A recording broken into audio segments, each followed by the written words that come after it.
a can of pop, a single chocolate candy. Even a slice of bread can cause problems. Diabetes, not a sweet condition. Tonight, On Call with the Prairie Doc. Major funding for On Call with the Prairie Doc has been provided by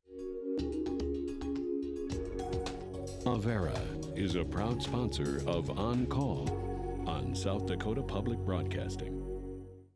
Larson Manufacturing is proud to support On Call Television as it continues to open doors for important medical information. And by the South Dakota Foundation for Medical Care, the Medicare Quality Improvement Organization for South Dakota. And with the ongoing support of these individuals and institutions. Brookings Health System, Ophthalmology Limited, American Academy of Family Physicians Foundation, and South Dakota Academy of Family Physicians.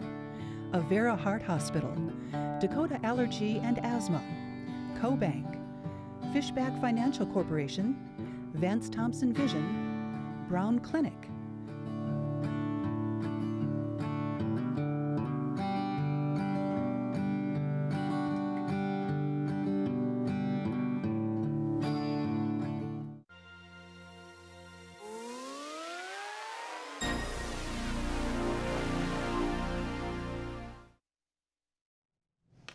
Good evening and welcome to On Call with Prairie Doc.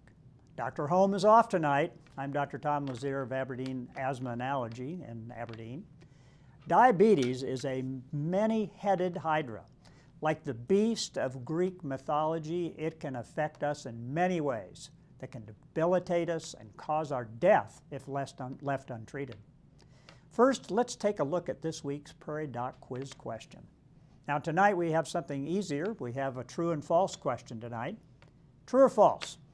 Some people have likened the side effects of having diabetes to that of premature aging, causing destruction of blood vessels, nerves, and kidney tubules. Viewers who call in with the correct answer will be entered into a drawing to win a signed copy of Dr. Holm's book, The Picture of Health. Each of the essays originally written for this show comes with a wonderful accompanying photograph by Dr. Judith Peterson. We will announce the answer and the winner at the end of the show. Remember, you have only 10 minutes to submit your answer.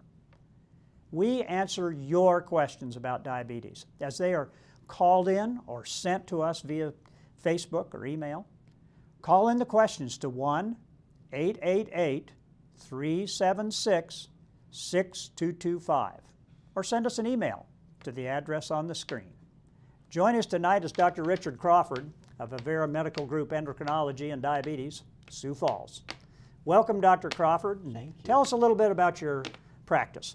Well, I've been an adult clinical endocrinologist for 20 years, of which 6 years have been here in South Dakota in Sioux Falls, and with the Avera Medical Group, one of 5 physicians there, and see just a wide variety of patients with endocrine issues, primarily being diabetes, both type 1 diabetics and type 2 diabetics. And I just have a passion for this field because it, as you said, is such a tough disease, but there have been so many exciting developments and breakthroughs, and just wanting to do my part to help those patients be well and stay well. You know, one of the things that we'd like to know is what really is diabetes. I mean, we always talk about this high sugar thing, but is diabetes more than that? It's a very complex medical problem where basically you have the body not responding to hormones or resistant to hormones, lack of insulin or resistance of insulin, and it can't use that glucose to convert it to energy. So you get hyperglycemia or high blood sugars.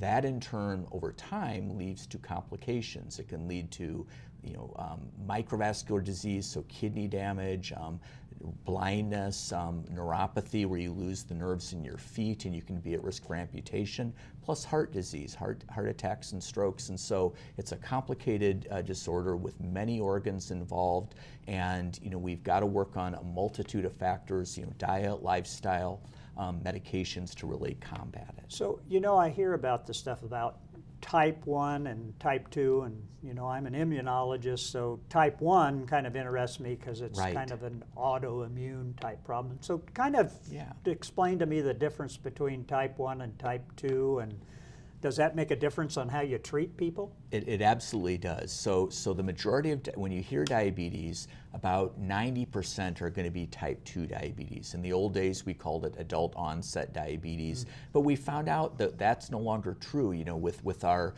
obese population, sedentary lifestyle, we are now seeing young children and pre-adolescents and teenagers with adult onset or type 2 diabetes, and that's where your body can't make enough insulin, but you're also resistant to insulin. Risk factors are family history, certain ethnic groups, obesity, our sedentary lifestyles, diets that are too rich in foods with sugars and fats, and it's really becoming an epidemic. It used to be 2% of the population in 1980, or about 6 million.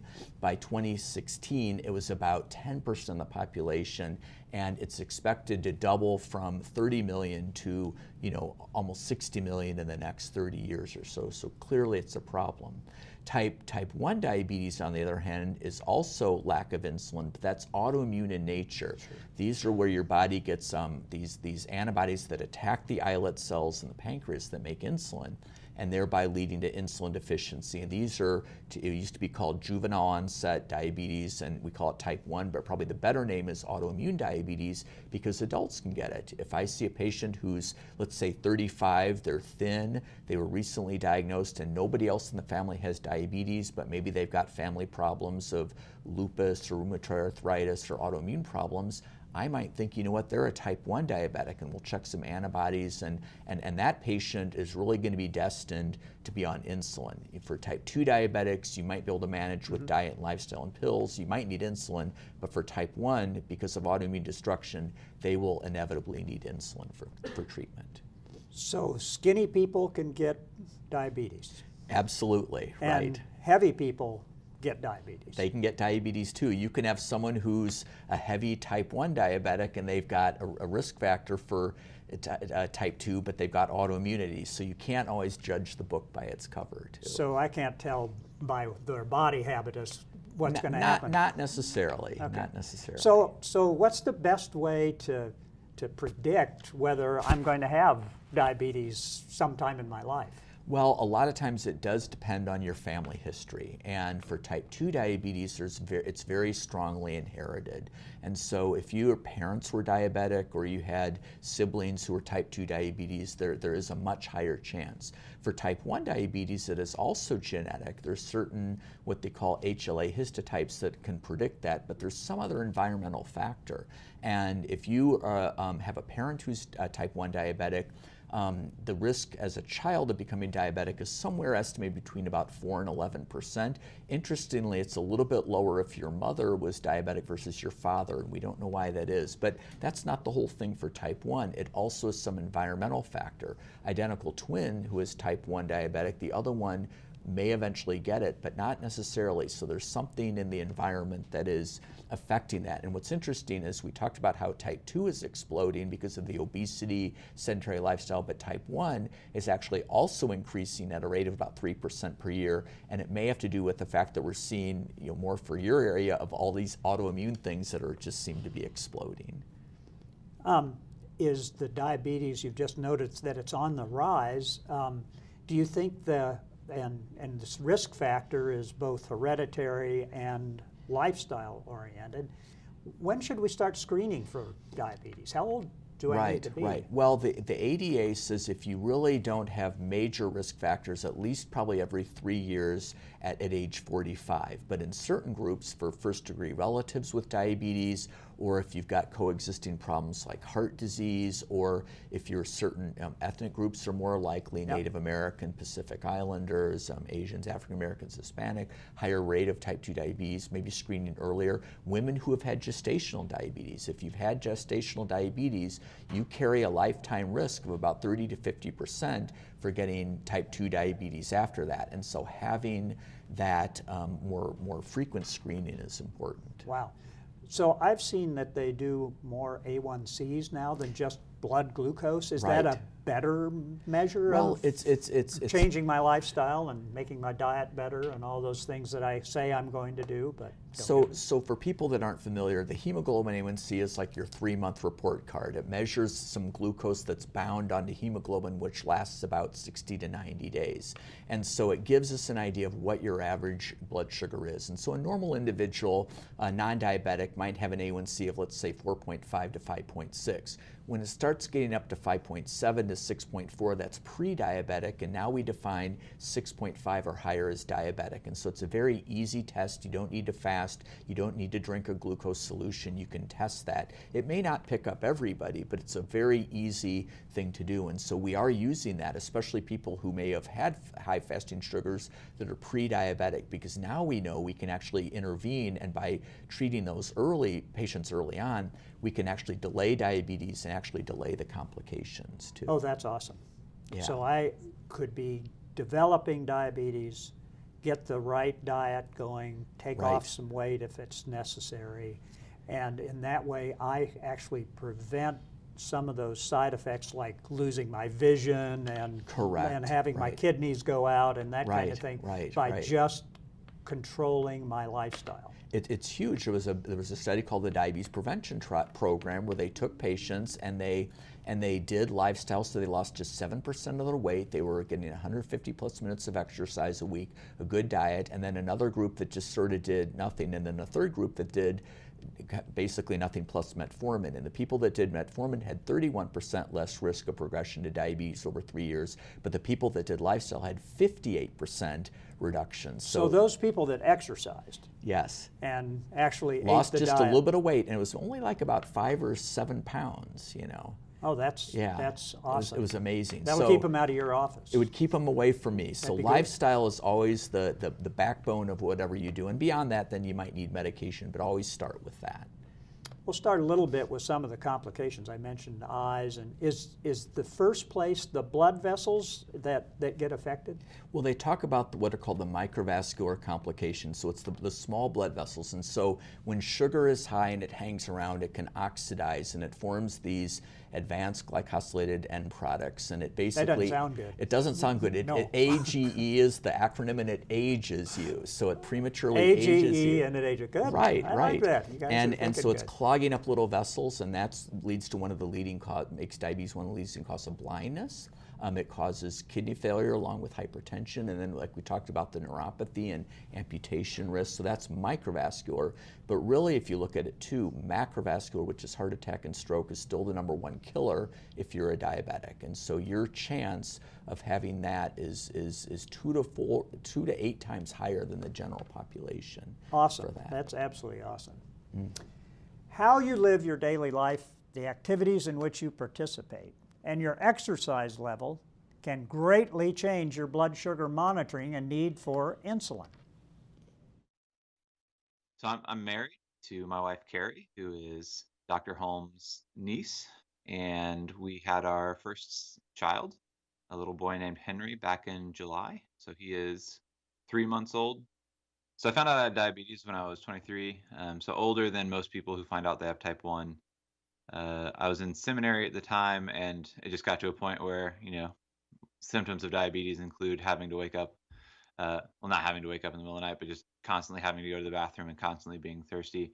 So it got to a point where in the middle of the night, I was just waking up 4 or 5 times to go to the bathroom and drinking half gallon of water every time, knowing that I'd have to wake up in an hour or two. So I did the Appalachian Trail in 2013. I started mid-June and hiked until December 7th. It took me about 5.5 months to do the entire trail from Maine to Georgia. While I was hiking, I drastically increased the number of times I was testing per day. So I went from testing 4 times a day to testing once every 2 hours while I was hiking, and got fairly extensive information in terms of what my blood sugar did after I ate, while I was hiking, and all that kind of stuff. And then when I got into town, my endocrinologist had a line that you would call and give them, just read off your blood sugars.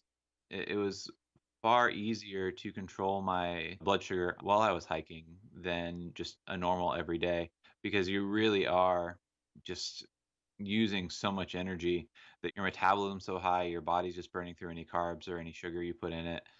And so my insulin requirements came way down while I was hiking just because of the amount of physical activity I was doing.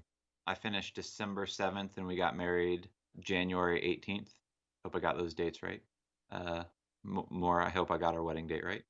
She came up to see me finish, partially because I needed a ride home, but also just to be there. And our wedding photographer, who was going to come out and take pictures of our wedding in January, said, "That sounds cool," and tagged along and took the nicer pictures that are there.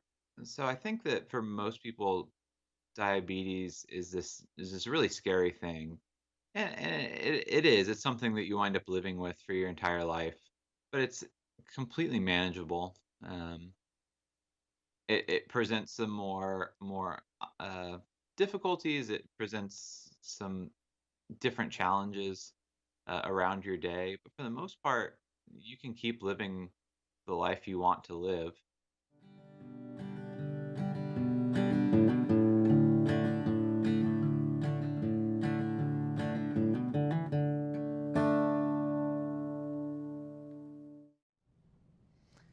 This is your program, and your questions are the key direction in our discussion.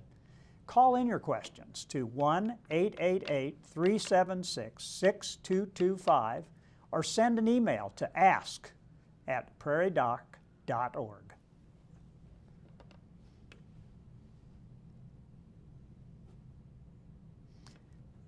Well, I got a question. I got a question from our audience, and that's important. A woman from Sioux Falls says that I've been diabetic for 8 years. She didn't tell us type 1 or type 2. Okay.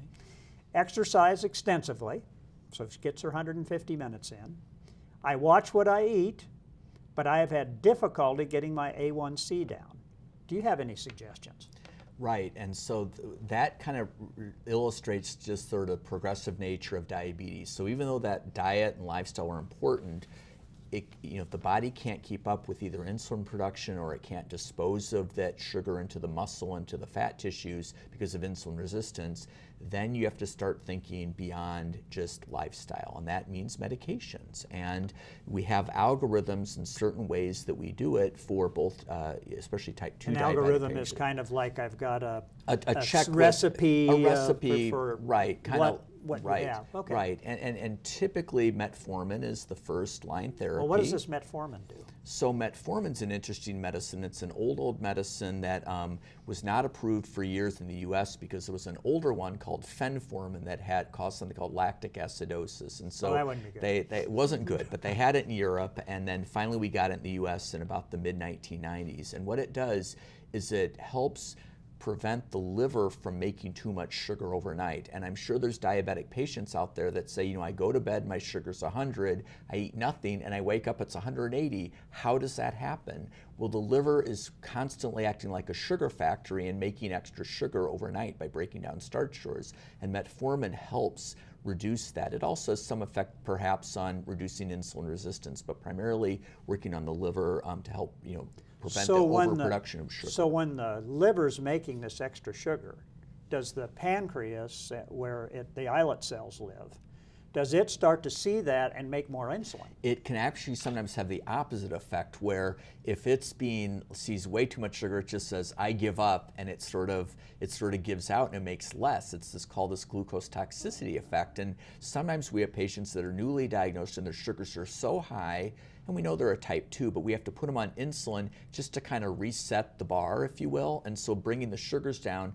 the pancreas starts working better, and then we can transition them over to pills. And so the pancreas doesn't always see the sugar the same way in the same patient. Right. So you really have to individualize this stuff to really, right. Very really much get this so. going. Right. Oh, it's Yeah. okay. Yeah. And she was doing adequate exercise. Where does exercise play a role in this whole sugar thing? Because we always are talking about it. Right. We do know that that exercise is important, because what that's going to do, it's going to help you hopefully reduce fat mass, and especially the belly fat is what makes you at risk for diabetes. It makes you insulin resistant. So keeping that down is going to make it so the pancreas doesn't have to work as hard to make the insulin. Also, by building up muscle is going to be better at disposing of that sugar into the tissue. So muscles are better than the fat. Correct, right. So even if your weight doesn't change that much, if you can shift that from fat mass to muscle mass, you're better off. And so what we say is, at least 30 minutes a day, 5 days a week of some sort of aerobic type exercise. And of course, check with your doctor and make sure your heart's okay before starting to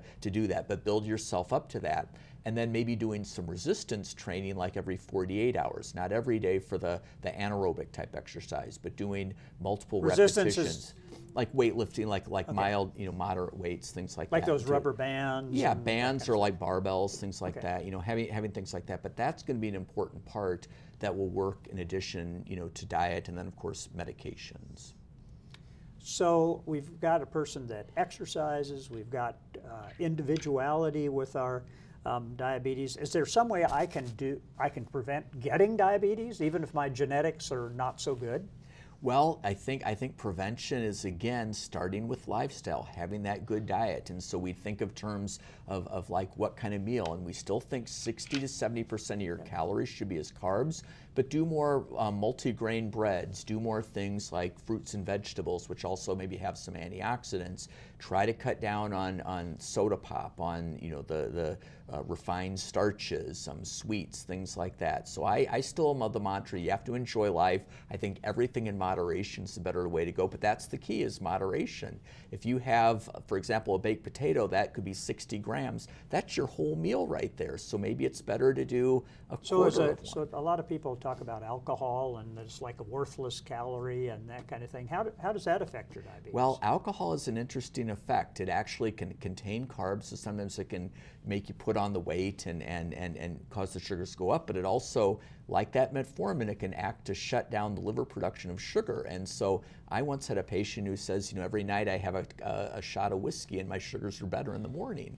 And that's because it does help suppress it, but too much of that is not a good thing. And so we always say, 1 or 2 alcoholic drinks at most, but it does have extra calories, so maybe cutting that out is even better. Okay, very good. Well, we've got a man from Huron says, as an older man with diabetes, are there certain things that I should be eating?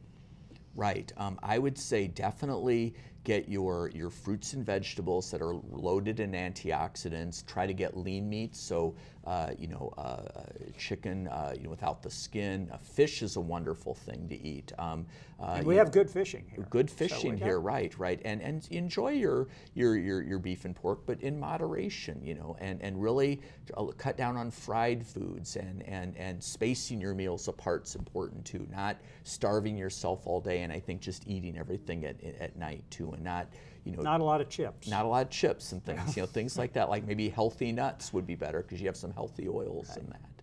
Yeah. Well, I've got another question here, and it's, I tested pre-diabetic at the last physical, and now I'm eating a vegan diet. Right. Do you think that's going to solve his problem by being vegan? It may or may not, because obviously without any sort of animal products, you're making it up with plant-based. I'm hoping that's full of non-starchy vegetables like asparagus and cauliflower, but you know what? You could be a vegan diet and still get a lot of high glucose type things that are plant-based and still not get the right things. So it sounds healthy on the face of it, but you still have to watch the whole This carbohydrate. is like more broccoli. Right, broccoli is good. You can get a full cup of raw broccoli. It's only 5 grams of carbs. It's almost free. So a lot of us are very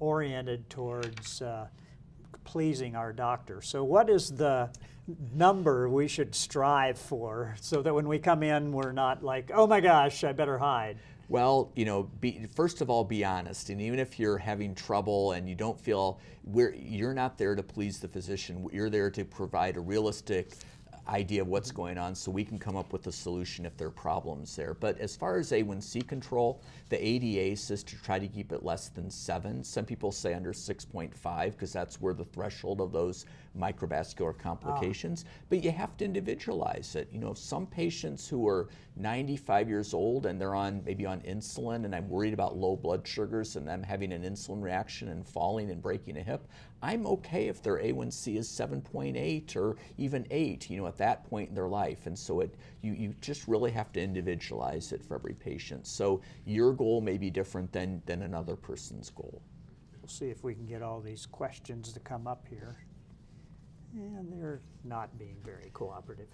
Right, but I think, just really having different medications, and some things can cause low blood sugar, some things can't, very different. Yeah, we do have a question about metformin since we mentioned it, because is it contraindicated if you've got kidney disease? Right, and so historically, which a lot of us have. Right, have right. Diabetes, So, yeah. and we talked about lactic acidosis, and we know metformin does not cause kidney damage, but if you've got kidney disease, the metformin can't get cleared out of the body, and it technically could build up, in high levels. And so historically they said you want to have it based on a creatinine, and for women it was 1.4 and men was 1.5 if you're high or not. We've actually relaxed that now, and we do something called a glomerular filtration rate, or GFR, and kidney doctors think metformin is safe to use to a GFR down to about 30, and normal, let's say, is above 60, give or take. And so you can use it, but maybe at a lower dose, but just to be more cautious if you've got kidney disease. So mild kidney disease, it's not contraindicated, you can still use it, but as things get worse, you may have to pick other medications.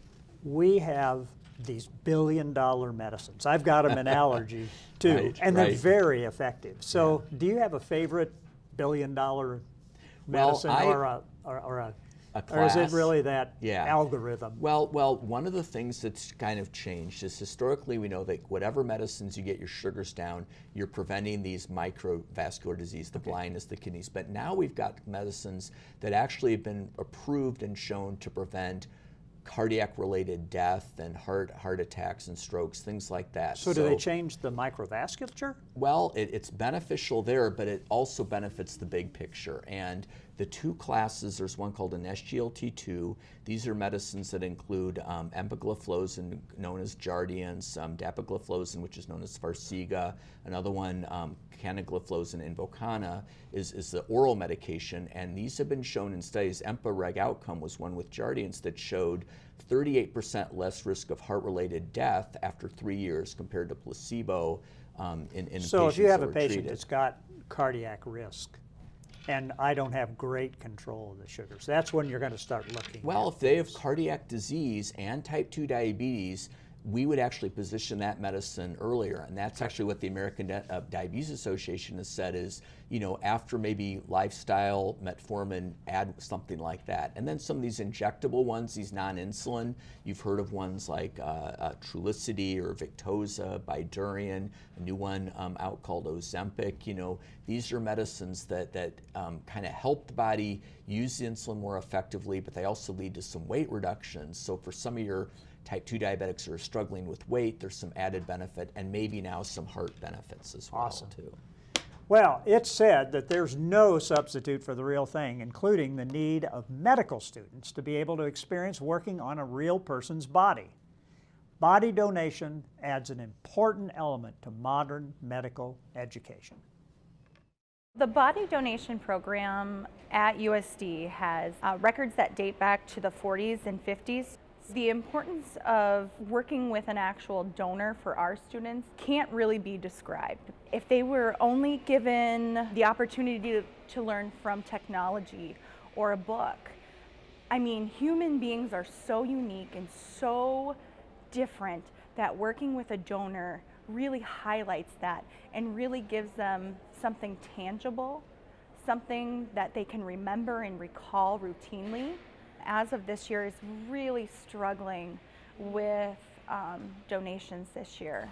We do have some qualifications that we have, and that's based off of height and weight, and that's at time of passing, because we understand that people's weight can fluctuate greatly in their lives. When it comes to other things, if there's been trauma to the donor, we would not be able to accept if the family members or friends are adamantly against donation. It's not in our best interest or of the loved one's best interest to cause any more grief during a really hard time. So those are some of the reasons that we would not accept a donation. If someone becomes a vital organ or tissue donor after passing, they would not be eligible for our program. However, that doesn't mean if you don't have a gallbladder or you don't have your kidneys because you gave it to your brother to make his life better, that we wouldn't be able to accept those. So if a donor is on the fence about donating to our program because they have to register with our program prior to passing, I just send them the student reflections of how important their first patient is to them and how pivotal that person is to their education. I share that with that person so they really know how important this gift is. If you're curious, if you have questions or concerns, or you're even on the fence thinking this might be an option for you, give me a call. Ask those questions. We're more than happy to see if this program's for you or not for you. And then you can make the most informed decision based on that. If it's not for you, it's not. But if it's an opportunity, you're going to be glad that you asked because you're going to have a huge impact on the future healthcare of the region.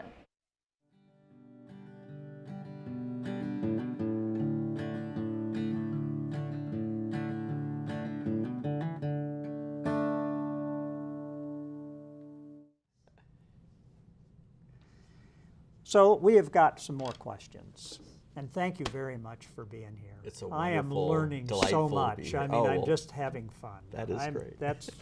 I don't get to talk about diabetes very often. Okay, so a woman in Rapid City says, I've had diabetes for 25 years, and she wants to know how long does my insulin stay in my system after I inject it? Right. Well, it depends which kind of insulin. So we've got short-acting insulin or rapid-acting insulin, intermediate-acting insulin, and then what we call basal or long-acting insulin. So if you're on an insulin, for example, Novolog, Humalog, Apidra, Fiasp, those kind of start working in about maybe 20 to 30 minutes, kind of peak in 1 to 2 hours and are gone in about 4 hours. Something that's more intermediate, like NPH, might last about 12 hours, and then the long-acting insulins, such as Lantus, Basaglar, Levemir, Toujeo, Tresiba, those are kind of more 24-hour insulins or even beyond. So the person that has the pump, do they have just regular insulin? They have just like a fast-acting insulin, and so that is being delivered around the clock, 24 hours a day. So if they were on a long-acting insulin, let's say 24 units, you just make it so 1 unit goes in every hour. Kind of like we used to do with IV. Yeah, exactly. insulin And then when you eat, you just push a button and it gives you the what we call the bolus amount, the bigger amount to cover that meal. Awesome. Yeah. All right, so we have a woman from Buffalo. Please explain the difference between carbs and sugars with type 2 diabetes. This is a good one. Right. Like how carbs are broken down. We talked a little bit about what the liver does there.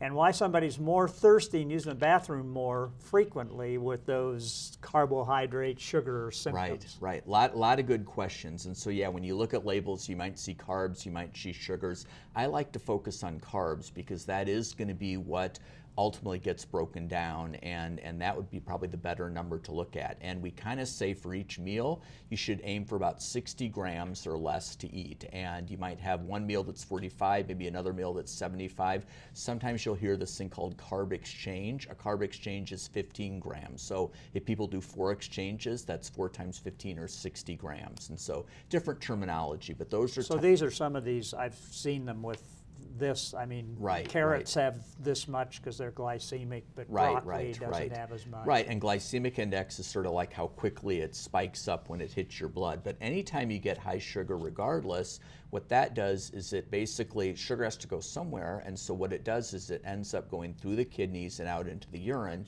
and it makes you have to increase urination. You have to pee a lot. Right, and that's why they called, diabetes mellitus, came from, the honey, the sweet urine, basically. And that's how they figured out, in ancient times, is they'd dip it and taste it, and it was sweet, and that's how they knew about it. And so when that happens and you get the high sugar, it drives the thirst mechanism. So symptoms of diabetes would be excess thirst, and then also excess urination, and plus it changes the shape of your eyeballs, and so you get blurred vision, too. Oh, that's fascinating. Yeah. Okay. How about 63 years old? I eat a fairly good diet and exercise. And for the last couple of years, my annual A1C has been 5.7. Okay. Which means I'm pre-diabetic. Yeah. My doctor doesn't seem to be concerned because it remains the same. There is a lot of type 1 and type 2 in my family. Do you think she should be doing anything different? Well, when you mention there's a lot of type 1 in the family, one thing that might be to look at is, how is my weight? Am I thin? Am I overweight? Have I really done, as far as what I've done for that? And let's say that you're starting out, you're kind of thin, and there's a lot of type 1. You might want to check some antibodies that maybe figure out if you could be a late type 1 and it just hasn't manifested. On the other hand, if it's a typical more type 2, like pre-diabetic, I think that's great that one is keeping it at 5.7, because again, so this isn't that level that we talked about, the metformin. You could consider it, but that's pretty darn good. I think when you're under 6, because I was thinking that microvascular disease, and I've got all this history. You still want to probably address the cholesterol and see if you need to be on like a statin medication. Make sure the blood pressure is okay. Maybe really optimize those things. I think at a 5.7 you could consider that, but that's just so mildly above normal that one might just choose to monitor it at that point. If you really wanted to be aggressive, you could consider metformin. Should I be doing anything else looking at the kidneys? I mean, that you talked about this measuring GFR or how much urine I make. Definitely get like what's called a metabolic panel, so probably a fasting glucose, which includes the GFR, and make sure kidney and liver look okay too. All right. Sioux Falls woman says many veterans have been exposed to Agent Orange. Is there a relationship to diabetes? That's not a big area that I'm as familiar with as far as with that.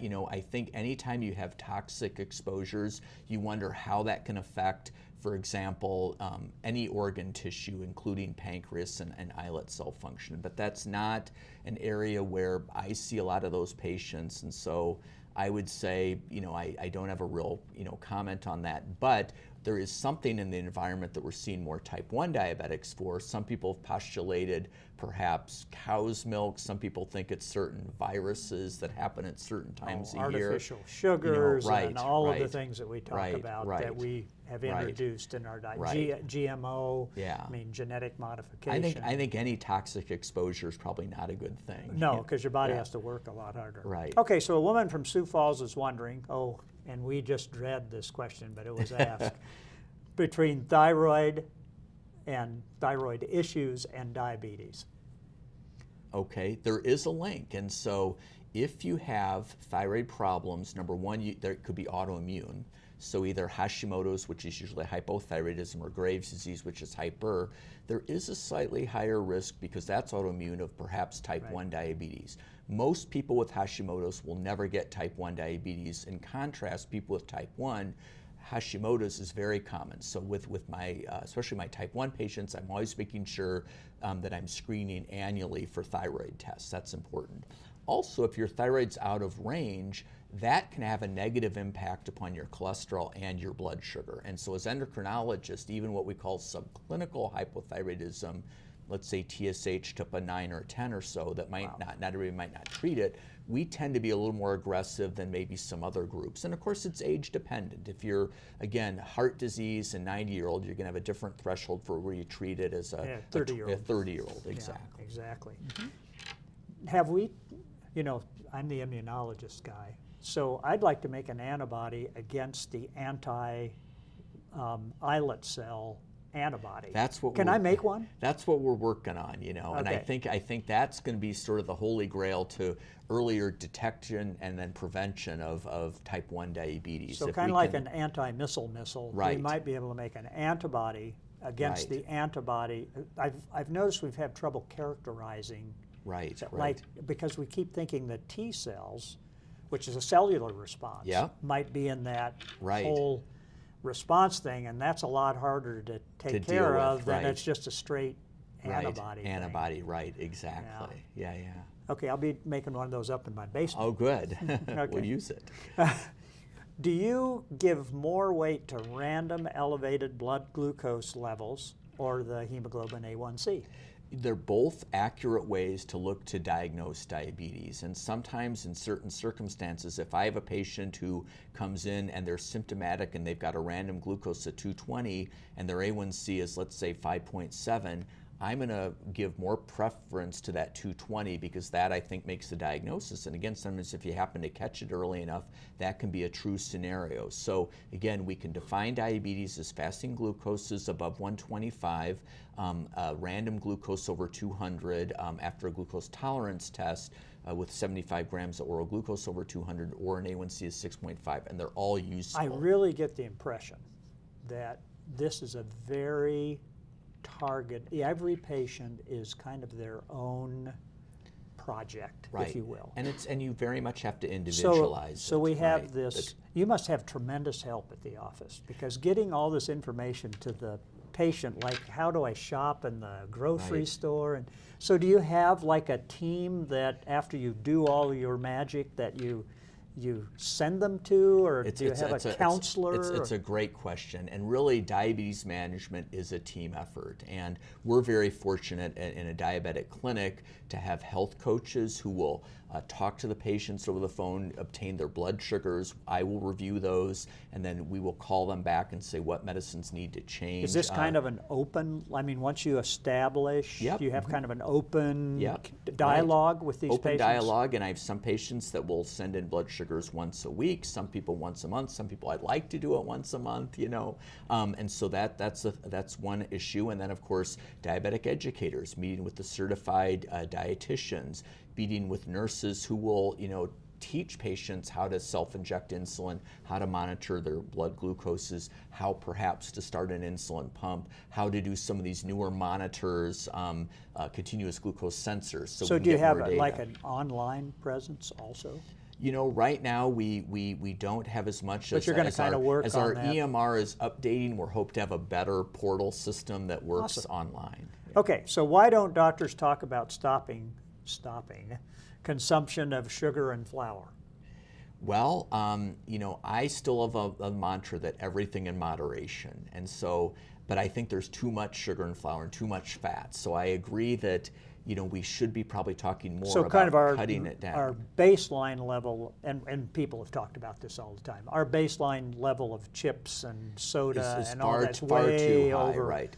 And I'm even, you know, even though you have like artificial sweeteners, they don't actually technically raise the sugar. I think it does something to, you know, cause the brain to want to crave that. There's some studies that have looked at some sugar substitutes that still do somehow create, ironically, more glucose going into fat, so they promote fat. And so I think retrain your taste buds not to like sweet things. And so I always tell patients, cut out the Mountain Dew, cut out the diet Mountain Dew, and go to water or carbonated, you know, non-flavored water. Or tea, Or tea, something right? with You a know, little tea is flavoring. loaded with some antioxidants or some maybe some heart Exactly. benefits. You know, there's so much written about artificial and Right. what it does to your biome in your Right, gut. right. So, and we know that, you know, there's more bacteria in our gut than there is cells in our body. So we better Right. take care of that. And it appears in Absolutely. diabetes that when they measure that doesn't look like it's normal. So we have to really Right. watch that. Right. Well, we have a woman in Brookings, and I have a fasting blood sugar in the morning between 120 and 140. There's no age here. Okay. I don't take medications for it. Okay. My A1C is around 6. Okay. So, and I am hypothyroid. Okay. So she's been on beta blockers for Yeah. 30 years, so she might have a little Graves or something like that. Do the beta blockers contribute to my high sugar readings? Well, you know, there's some thought about that, and so, you know, historically, beta blocker was used commonly as an antihypertensive, a blood pressure lowering medication. We would probably say now that's more of a later line therapy, and so typically with diabetes or pre-diabetes, we'd prefer ACE inhibitors. These are lisinopril medications like that, or the so-called ARBs, losartan being an example, and then the second line being a calcium channel blocker. As also for my diabetic patients who are on, let's say, insulin or glucose lowering effects, that the beta blockers can blunt the ability to feel low sugars. And so, you know, I would definitely talk with the provider about what's the reason. Now, if it was for some palpitations or some heart arrhythmia, there may be some specific reason to be on that beta blocker. You know, So these people are, this lady that we described, who has morning sugar elevation? Is metformin something you might use I there? think that's something I'd consider. Again, 6 is not 6.5, so it's not diabetic, but it's starting to creep up a little bit. And again, that metformin, even at a very low dose, let's say maybe 500 or 750 in the evening, might bring down. Because it makes sense for that right, nighttime and it bring down that dawn phenomenon. So now the morning ones, instead of being 120, maybe you're down at 100. So then the rest of the day, they're all like in the 90s and 80s. I might have to open up a little diabetic clinic. No. I'm not gonna do that. All right, what's the difference between type 1 and type 2? We've kind of talked about that a little bit. And then this next question is about toxins and antitoxins. And is that something that we even talk about when we're talking about endocrine disease, particularly diabetes? Well, I mean, again, you're thinking of tissue injury, and so things that are toxin, it sounds like something that's bad, for the tissue. And so I think, again, that's where healthy diet, exercise, all that's important, because that's better for the immune system. Again, diets that are healthy in fruits and vegetables and rich in antioxidants, healthy meats, those antioxidants kind of get rid of those so-called oxygen-free radicals that are basically internally rusting us with high sugars. So I like to think of... So that's kind of the thing where our own sugars, because they're not well controlled. Right, they get high, and again they get sticky, and they clog up blood vessels and basically rust you internally. And so bringing the sugar level down, and then maybe healthy diet to help prevent them from being less sticky is important too. Plus lowering cholesterol and blood pressure. So I'm going to cheat a little bit because there's another question here. Yeah. But I always have to ask this question. So fat is really a really dynamic tissue. It's not just a storage thing. The way I learned it is that it goes in the fat and it's done. It's amazing how it does, and it actually works with the brain in terms of food cravings and things like that. So it's not a sleepy one. Okay, right. We got a Clear Lake woman. My children were all born in the 60s. While I was pregnant, I didn't feel good. I was tired all the time. I have type 2 diabetic, and I'm on insulin. Is it possible that undetected gestational diabetes was going on at that time? You wonder if you had babies that were over 9 pounds, that would be, at term, that would be a very, much a concern about possible gestational diabetes. So big babies or, premature, birth weight, things like where there's too much amniotic fluid, which they wouldn't have known in the 60s. Sure, because we didn't do pre-ultrasound and all that. That's down when But if I always ask women, did you, even if you didn't know you had gestational diabetes, did you have any really large babies? But that really doesn't make much difference now, because she went so long before she had it. Right. So our last question, a woman from Laverne says, I have 11 siblings and only one developed the disease. So what are the chances of the other siblings getting it? So that's kind of interesting, and I guess it would depend what are their ages, and assuming that they're maybe older, middle-aged, or older now, with only one getting a disease, that does not sound typical. That doesn't sound typical for type 2 diabetes, so maybe autoimmune type 1. Excellent. And now, for the winner of tonight's Prairie Doc quiz question, it's a true or false one. Some people have likened the side effects of having diabetes to that of premature aging, causing destruction of blood vessels and nerves and kidney tubules. And that answer's true. You do, kind of. Right. It was Karen Armstrong from Aberdeen who answered the question correctly. Thank you, Karen, for participating, and a book will be in the mail to you soon. We will be right back after this. For more than 16 years, the Prairie Doc organization has endeavored to enhance health and diminish suffering by providing useful information based on honest science in a respectful and compassionate manner. Prairie Doc physicians and health professionals continue to answer your questions each week, creating a vast Prairie Doc library of medical information available to you and your family 24 hours a day.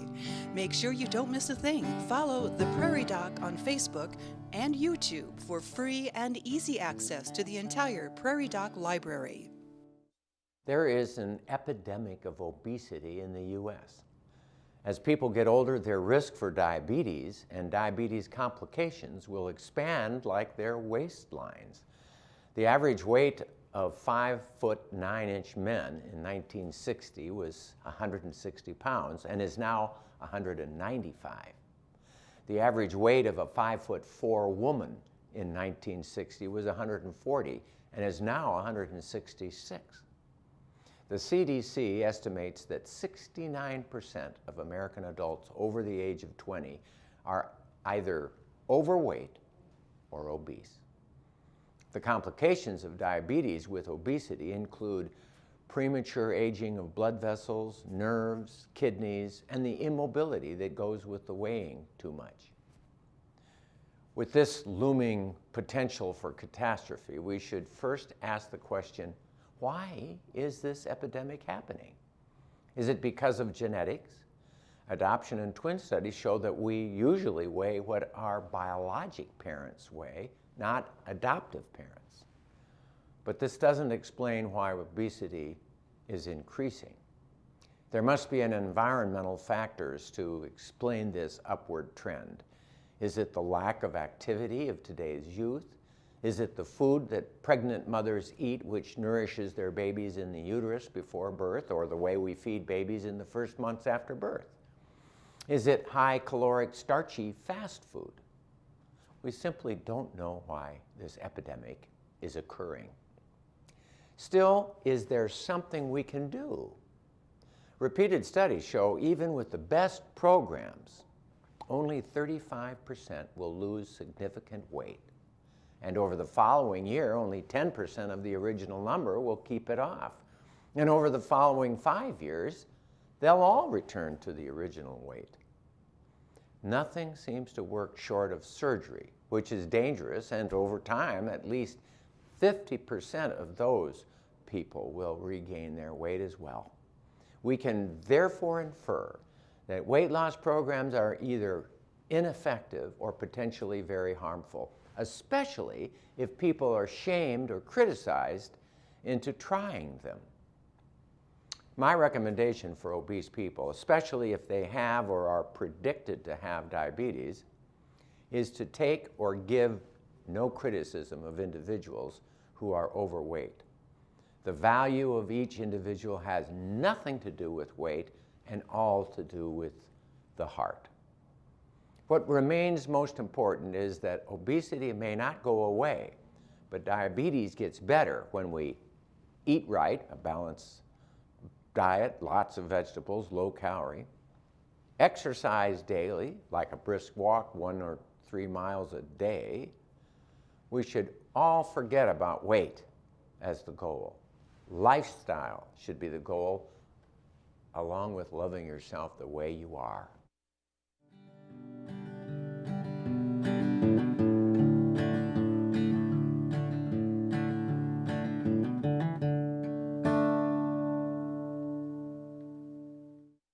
Thank you. A big thank you to our guest, Dr. Richard Crawford. Thank you very much. Thank you for volunteering to come to our studio in Yeager Hall on the campus of South Dakota State University. We both found it. We greatly appreciate your expertise. On Call with the Prairie Doc will not be on next week, as South Dakota Public Broadcasting will be airing the South Dakota High School Football Championship.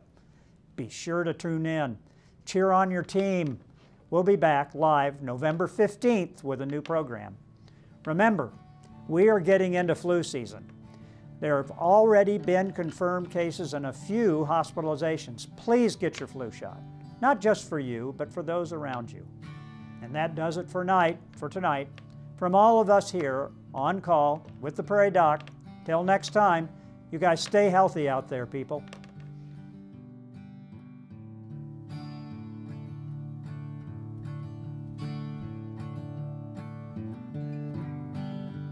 In South Dakota, we have a significant American Indian population, which brings diversity to our state, but brings unique healthcare challenges. Diabetes and the American Indian. Next time, On Call with the Prairie Doc. For more than a decade, Dr. Holm, in his role as the Prairie Doc, has emerged as a leader of healthcare education and communication in South Dakota and across the country.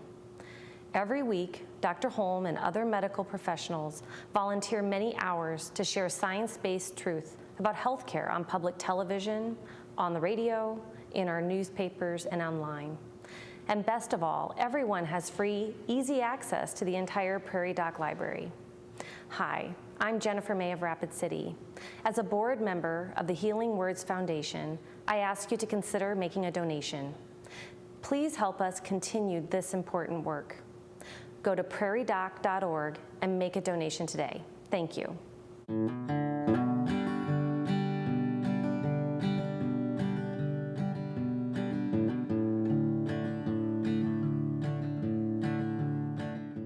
Major funding for On Call with the Prairie Doc has been provided by Avera is a proud sponsor of On Call on South Dakota Public Broadcasting. Larson Manufacturing is proud to support On-Call television as it continues to open doors for important medical information.